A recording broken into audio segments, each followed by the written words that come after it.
ఇవాళ సాయంత్రం నేను ఐతనార్ పోయిస్తుంటే మా దోస్తుగాడు ఫోన్ చేసి సుష్మా థియేటర్కి రమ్మన్నాడు. లోపలికి వచ్చింది లేదో అప్పుడే చేతులు లుపుతుంది పార్కింగ్ అని. అరే పెడతా కాక గుద్దల్దం చేస్తావు మా దోస్తుని చూడండి ఫస్ట్. వీళ్ళు అవులాగాడు నన్ను రమ్మని చెప్పి లోపలికి పోయింది. అప్పుడే ఇక పార్కింగ్ అని చేయమని చెప్పేసి లోపలికి పోతున్నా. ఈగల్ సినిమాకి బాగానే వచ్చి భయో బండ్లు అయితే బాగానే పార్కింగ్ చేసి ఇక్కడ సైడ్ అక్కడ సైడ్ ఫ్యామిలీ చిన్న పిల్లల్ని తీసుకొని వచ్చిర్రు. అంటే అందరు చూడదగ్గ సినిమా అయితే. బండి పార్క్ చేసినందుకు 20 రూపాయలు అడిగిండు.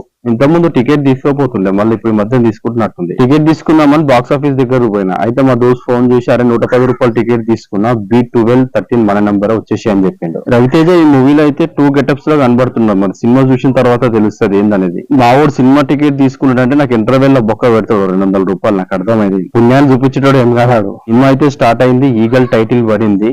హీరోని చూపించడానికి ముందు ఎలివేషన్ షాట్స్ ఉంటాయి, ఖతర్ నాకుంటాయి. KGF కూడా వనికిరాదు. రవితేజకు కరెక్ట్ సబ్జెక్ట్ ఇది. మస్తు మాసు ఉంటాడు దీంట్లో. ఇందులో అమ్మవారి ఫైట్ ఉంటది.